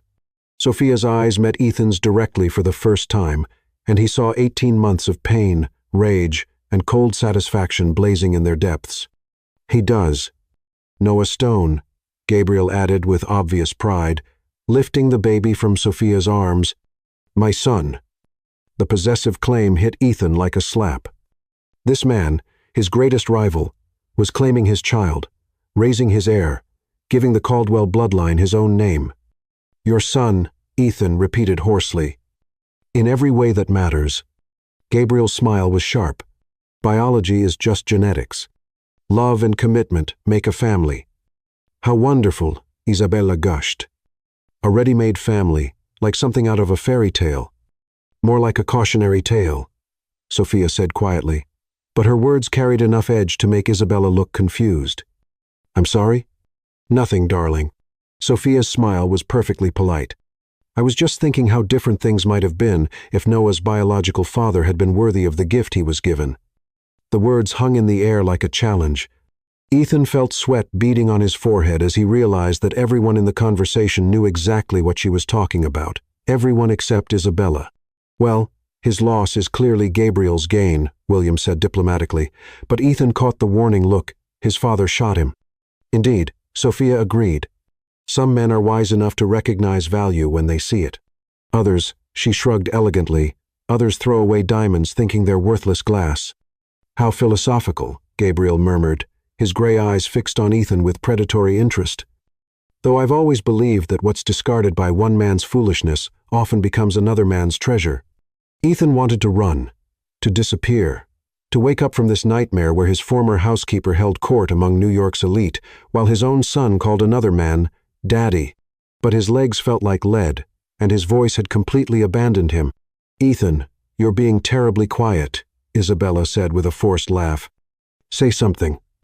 All eyes turned to him, Sophia's blazing with triumph, Gabriel's cold with disdain, his father's warning him to tread carefully, and Isabella's confused but expectant. His baby gurgled happily in the arms of the man who'd stolen everything Ethan should have cherished. Ethan's voice cracked. "You look well." "I am well," Sophia replied, her tone ice-cold. "Better than I've ever been, actually. Funny how life improves dramatically when you're surrounded by people who value you." The dig was so obvious that even Isabella's eyebrows rose slightly. "Sophia, darling." Gabriel's voice was warm with affection. I believe the senator wanted to speak with you about the education initiative. Of course. Sophia turned back to Ethan one last time, her smile sharp enough to cut glass. It was educational meeting you, Mr. Caldwell. I hope the rest of your evening is everything you deserve. As they walked away, Gabriel's hand protectively on her back, Noah babbling happily in his adoptive father's arms, Ethan felt something inside him shatter completely. The woman he'd thrown away like garbage was now untouchable, protected by one of the most powerful men in the world, raising his son in luxury and love he'd never even tried to provide. What a fascinating woman, Isabella mused, though there was something odd about that conversation, almost like you two had met before. We hadn't, Ethan lied, his voice barely audible. Well, she certainly seems devoted to her family. Did you see how she looked at that baby? Like he was the most precious thing in the world. Ethan had seen, and he'd recognized the look because it was exactly how Sophia had looked at him during those stolen moments in his bedroom, with complete, unconditional love. Love he'd crushed and discarded without a second thought. As the evening continued around him, Ethan stood frozen in place, finally understanding the magnitude of what he'd lost. Not just a woman, not just a child, but a chance at the kind of love and partnership that was now elevating his greatest enemy to heights Ethan would never reach. Sophia Hart, now Sophia Stone, had won completely, and Ethan Caldwell had never felt more thoroughly destroyed. Chapter 9. The Stolen Kingdom. Ethan Caldwell had been surveilling the Bright Beginnings daycare center for 3 days, his BMW concealed behind a delivery truck across the street. He knew Noah's routine by heart now: drop off at 9 o'clock m. by the Stone family's nanny, pick up at 3 o'clock p.m. Those precious hours when his son would be vulnerable, away from Gabriel Stone's fortress-like penthouse and his army of security personnel. His hands shook as he checked his watch. 2:47 p.m. 13 minutes before the nanny arrived. 13 minutes to reclaim what was rightfully his blood, his legacy, his future. The past week since the charity gala had been pure hell. Isabella had broken off their engagement after Ethan's disturbing behavior at the event. His father had officially removed him from all company operations. And the board was meeting today to discuss his permanent replacement. But worse than all of that was the image burned into his mind, his son, his flesh and blood, calling another man daddy. I can fix this, he muttered, stepping out of the car. I can fix everything. The daycare's cheerful facade mocked him with its painted rainbows and smiling suns. Through the window, he could see Noah playing with blocks in a corner, his dark hair catching the afternoon light. Ethan's heart clenched with a mixture of love and desperate longing. The boy was perfect, exactly what he'd imagined a Caldwell heir would look like. The young teacher at the front desk looked up with a bright smile as Ethan entered. Can I help you? I'm here for Noah Stone, Ethan said, trying to keep his voice steady despite the adrenaline coursing through his veins. I'm his uncle. There's been a family emergency. Oh my. The teacher's face fell with concern. But Mr. and Mrs. Stone didn't mention anyone else would be picking up Noah. I'll need to call them to confirm. There's no time. Ethan interrupted, moving closer to the desk. It's his grandmother. She's in the hospital. Mrs. Stone asked me to get Noah immediately. The teacher hesitated, clearly torn between protocol and compassion. I really should call. Please. Ethan let desperation bleed into his voice. Every minute counts. Behind her, Noah had noticed the commotion and toddled over, his bright eyes curious. When he saw Ethan, he tilted his head with the innocent confusion of a child who almost recognized a stranger. Daddy? Noah asked hopefully. The word hit Ethan like a physical blow. His son was looking for Gabriel Stone, the man who'd stolen his family, his life, his future. I'm your real daddy, Ethan whispered, dropping to his knees in front of the boy. Your real father. But Noah stepped back, suddenly shy, and reached toward the teacher for comfort. Sir, you're frightening him, the teacher said firmly. I really need to make that call. Ethan's control snapped. Months of rage, humiliation, and loss exploded outward as he lunged forward and scooped Noah into his arms. The toddler immediately began crying, struggling against Ethan's unfamiliar grip with the terror of a child who knew something was very wrong. He's my son, Ethan shouted over Noah's wails. "My blood. No one can keep me from my own child." "Sir, put him down. I'm calling security." But Ethan was already running, Noah screaming in his arms as he pushed through the daycare's front door. Other parents in the parking lot stopped and stared as he raced toward his BMW, a grown man kidnapping a terrified child in broad daylight. "Help!" the teacher screamed from the doorway. "Someone stop him." Ethan's hands fumbled with the car seat he'd hastily installed that morning. Noah's cries had turned to heartbroken sobs, the kind that spoke of genuine terror. For a moment, Ethan hesitated. This wasn't how it was supposed to go. His son was supposed to recognize him, to want to come home. "It's okay," Ethan whispered desperately. "Daddy's here. I'm going to take care of you." But Noah only cried harder, calling for Mama and Dada with increasing panic. Ethan managed to secure the car seat and jumped behind the wheel, his heart pounding as sirens wailed in the distance. He'd planned to take Noah to his apartment, to have time to explain, to make his son understand. But now, with police cars visible in his rearview mirror, that plan was crumbling. His phone rang, Gabriel Stone's name flashing on the screen. With trembling fingers, Ethan answered. "You have exactly 60 seconds to return my son before I end you." Gabriel's voice was pure ice, more terrifying than any scream. "He's not your son," Ethan shot back, taking a sharp turn that made Noah cry harder. "He's mine. His blood, his DNA. His blood doesn't make you his father. You pathetic piece of love makes a father. Protection makes a father, and you've never given him either. I can learn.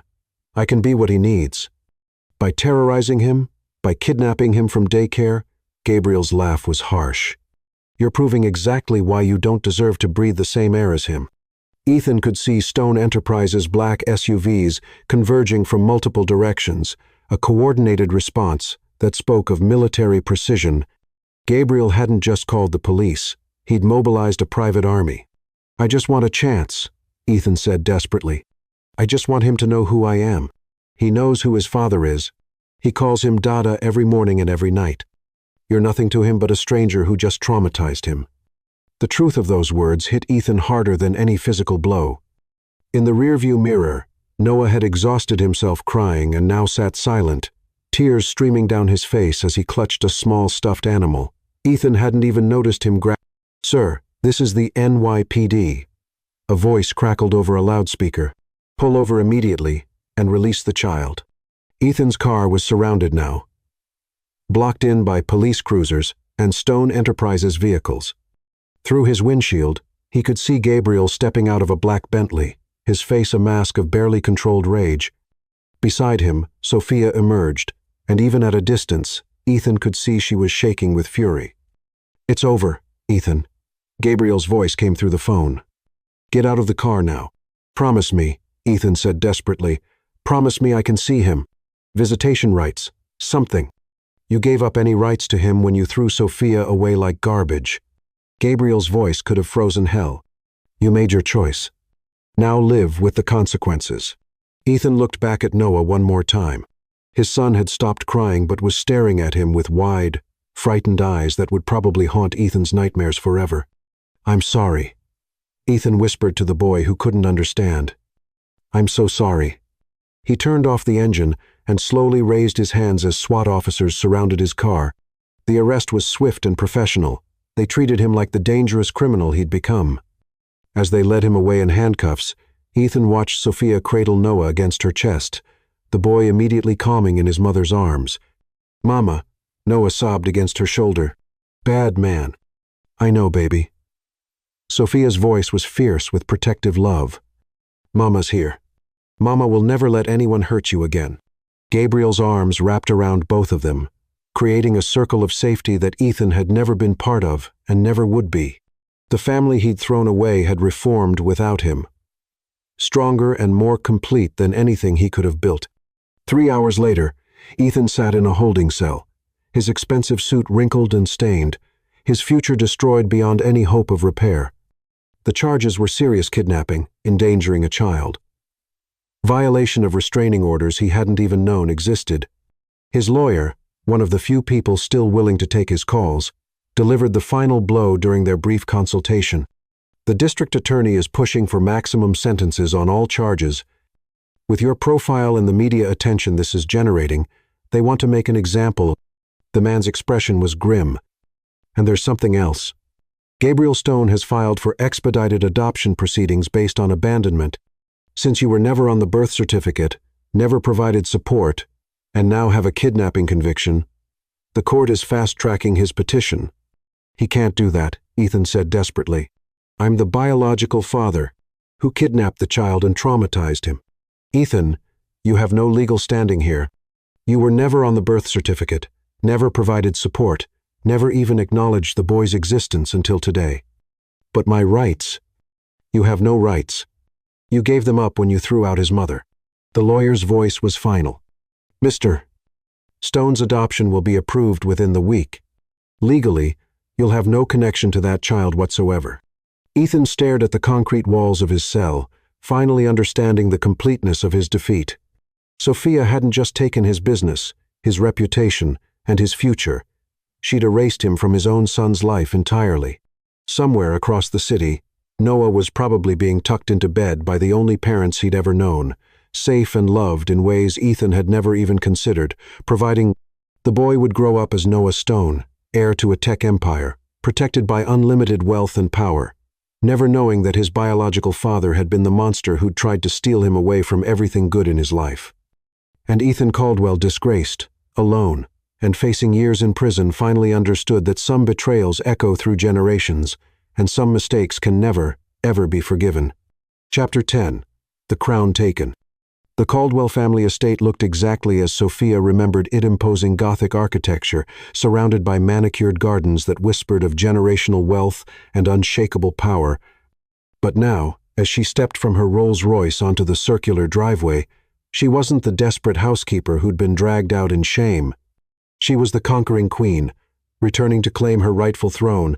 Welcome home, Mrs. Stone, Gabriel murmured beside her, his hand protectively resting on her rounded belly, where their twins grew strong and healthy. It feels perfect, Sophia replied, her voice rich with satisfaction as she surveyed the property that now belonged to them. 18 months had passed since Ethan's imprisonment for kidnapping, and the Caldwell family's complete destruction had been swift and thorough. Noah, now 3.5 years old, ran beside them, holding his father's hand, chattering excitedly about the big castle they were visiting. He remembered nothing of his biological father. That terrifying stranger who'd stolen him from daycare was just a nightmare that had faded from his young mind. To Noah, Gabriel Stone was simply Daddy, the man who read him bedtime stories and taught him to build spaceships with blocks. Mama, big. Noah pointed at the mansion with wonder. Yes, baby, very big. Sophia lifted him into her arms, pressing a kiss to his dark hair. This is where Mama used to work before Daddy found us and made us a real family. The massive front doors opened as they approached, revealing a figure Sophia had been anticipating with dark pleasure for months. Mrs. Stone, Margaret Caldwell said quietly, her voice stripped of the imperious authority it had once carried. Ethan's mother stood in the doorway, wearing a simple black dress and an expression of profound humiliation. Welcome. Everything is prepared as you requested. The fall of the Caldwell matriarch had been particularly satisfying to watch. Margaret, who had once barely acknowledged Sophia's existence, now depended on her former housekeeper's mercy for survival. With William Caldwell dead from a stress-induced heart attack, Ethan imprisoned, and their assets frozen by federal investigators, Margaret had been left with nothing but mounting legal bills. Her society friends had abandoned her the moment scandal broke. It was Sophia who'd offered her a lifeline employment as head housekeeper in the mansion she'd once ruled, the only job reference she could provide in her disgraced state. Thank you, Margaret, Sophia said graciously, stepping into the marble foyer where she'd once scrubbed floors. I trust the preparations for tonight's dinner party are proceeding smoothly. Yes, ma'am. The senator's party will be served at 8, exactly as you specified. Excellent. Sophia handed Noah to Gabriel and moved deeper into the house, her heels clicking on the marble she'd once cleaned on her hands and knees. And the master bedroom? Completely redecorated according to your specifications? I've moved my things to the servants' quarters as requested. The servants' quarters, where Sophia had once lived in a tiny room barely larger than a closet, grateful for employment and dreaming of impossibilities. Now, Margaret Caldwell Society Queen, Charitable Foundation board member, arbiter of New York's elite social circle, slept in that same cramped space, dependent on Sophia's charity for her very survival. "How the mighty have fallen," Sophia murmured. Running her fingers along the banister of the grand staircase she'd polished countless times. "Ma'am?" Margaret's voice was carefully neutral. "Nothing, Margaret. Just reminiscing." Sophia turned with a smile that didn't reach her eyes. "Tell me, have there been any messages from your son?" Margaret's face went ashen. "No, ma'am. Ethan is. He's not permitted contact with anyone outside his approved list." "Of course." Such a pity about his situation, Sophia's voice dripped false sympathy. A brilliant young man with such promise, reduced to menial labor in a federal facility. Though I suppose he's learning valuable lessons about humility and consequence. The truth was even more delicious than Sophia let on. Ethan wasn't just imprisoned, he was broken. Reports from guards and inmates painted a picture of a man who'd lost his mind along with his freedom. He spent his days in the prison laundry, washing uniforms and muttering about lost opportunities and stolen children. His fellow inmates called him baby daddy and delighted in tormenting him about the son who'd grown up calling another man father. "Ma'am," Margaret said quietly, "if I may ask, will you be requiring my services permanently?" The question hung between them, loaded with desperation. Margaret knew, as well as anyone, that without Sophia's protection, she would end up homeless and destitute. Her social circle had abandoned her the moment the Caldwell fortune evaporated, and no one in their world employed disgraced society matrons as housekeepers. "That depends," Sophia said thoughtfully, "on your performance, your attitude, and your willingness to remember your place." "I understand completely." "Do you?" Sophia stepped closer, her voice dropping to barely above a whisper.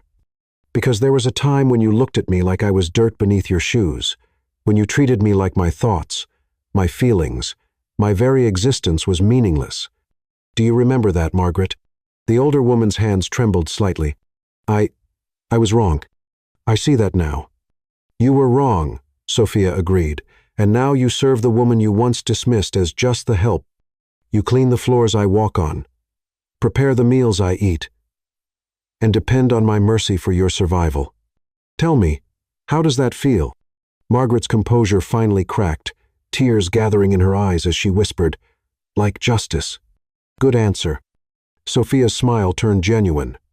"We'll get along just fine, Margaret, as long as you remember that every comfort you enjoy, every kindness you receive, every moment of security you have, it all comes from me, the woman your son threw away like garbage."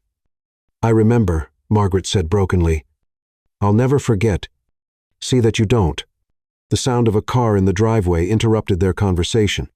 Through the windows, Sophia could see another vehicle approaching, an old, battered sedan that looked completely out of place among the luxury cars typically seen on the estate. "Are you expecting someone else?" Gabriel asked, joining them with Noah still in his arms. Sophia's smile turned predatory. "Actually, yes. I believe that's our final guest for the evening." Margaret looked confused. "Ma'am, I wasn't told about any additional." "It's not a guest for dinner," Sophia interrupted. "It's someone who's come to beg for scraps." The knock on the door was hesitant, almost apologetic. Margaret moved to answer it, but Sophia gestured for her to stop. "I'll get it," Sophia said, walking slowly toward the entrance. "After all, I know exactly who it is." When she opened the door, Ethan Caldwell stood on the threshold like a broken ghost of his former self. Released on parole after 18 months for good behavior and overcrowding, prison had not been kind to him. His once perfect hair was gray and unkempt, his expensive clothes replaced by ill-fitting thrift store items, his confident bearing reduced to the slouched posture of a defeated man. "Hello, Ethan," Sophia said pleasantly, as if greeting an old acquaintance rather than the man who'd tried to destroy her life. "Sophia," his voice was barely recognizable, "I heard you were living here now." "Living here?" She laughed, the sound musical and cruel. "Oh, Ethan, I don't live here. I own here. This is my house now, my property, my kingdom. And you? She looked him up and down with obvious disdain. "You're trespassing." Behind her, she heard Margaret gasp in recognition and horror. Noah peeked around Gabriel's shoulder, studying the stranger with curious but wary eyes. "I was hoping," Ethan continued desperately, "that I could see him just for a minute. I know I have no rights. But what?" Sophia's voice turned ice cold. "You thought after kidnapping him, traumatizing him, and serving time in federal prison, you deserved a reward. He's my son." "No." Gabriel's voice cut through the air like a blade as he stepped forward. Noah secure in his arms. "He's my son legally, biologically through adoption, and in every way that actually matters. You're just the sperm donor who tried to hurt him." Ethan's eyes fixed on Noah with desperate hunger. "He looks so much like me." "Like me," Gabriel finished firmly. "He has my name, my protection, my love. He calls me Daddy because that's what I am. You're nothing to him but a cautionary tale." "Noah," Ethan whispered, reaching toward the boy. Noah immediately hid his face against Gabriel's shoulder, clearly frightened by the stranger's intensity. "No," the toddler said firmly. "Go away, bad man." The words hit Ethan like physical blows. His own son, his flesh and blood, feared him and wanted him gone. "Please," Ethan begged, his voice breaking completely. "I've lost everything. My family, my company, my freedom. Can't you find it in your heart to show mercy?" Sophia studied him for a long moment. This broken shell of the man who'd once commanded her world. "Mercy," she repeated thoughtfully. "The way you showed mercy when you threw me out, pregnant and homeless? The way you showed mercy when you denied our child's existence? The way you showed mercy when you left me to die on the streets?" "I was wrong," Ethan sobbed. "I was stupid and cruel and wrong. I see that now. I see what I lost, what I threw away.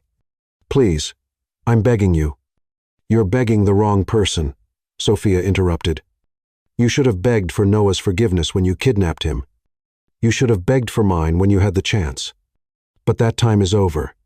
She stepped closer to him, close enough that he could see the diamonds around her neck, the designer dress that cost more than he'd made in prison, the glow of pregnancy and happiness that radiated from her. "Look at me, Ethan," she commanded with deadly softness. "Really look. I am everything you could have possessed, brilliant, beautiful, wealthy, powerful. I could have been your empress, your equal, the mother of your dynasty. Instead, I became all of those things for a man who recognized my true worth." "I know," Ethan whispered brokenly. "I know what I destroyed." "Do you?"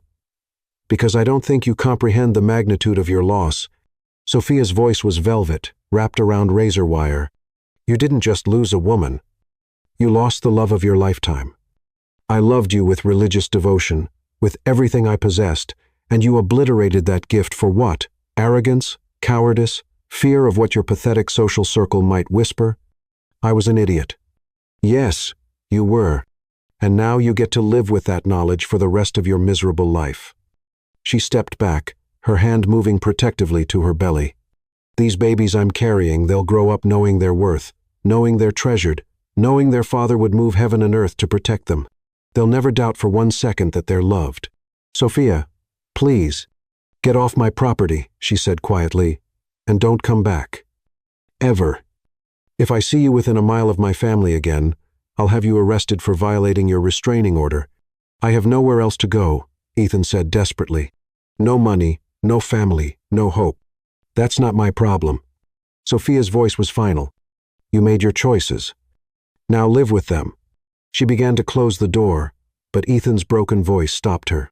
"I loved you," he whispered. "I did love you. I was just too proud and stupid to admit it." Sophia paused, studying his haggard face for just a moment. She saw a ghost of the man she'd once worshipped, the man whose bed she'd shared and whose child she'd carried with such hope. "I know you did," she said softly. "That's what makes this so perfect. You lost the love of your life because you were too weak to fight for it, and now you get to watch her live happily ever after with someone who was strong enough to claim her." The door closed with a final, echoing slam.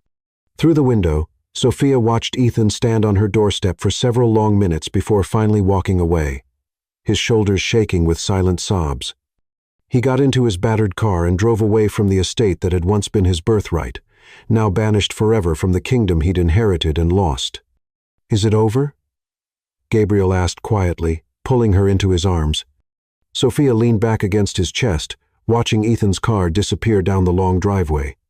In her arms, Noah played with her necklace, completely secure in his parents' love. In her belly, 2 new lives grew strong and safe, surrounded by the wealth and protection their father would provide. "It's over," she confirmed. "Ethan Caldwell is nothing now less than nothing.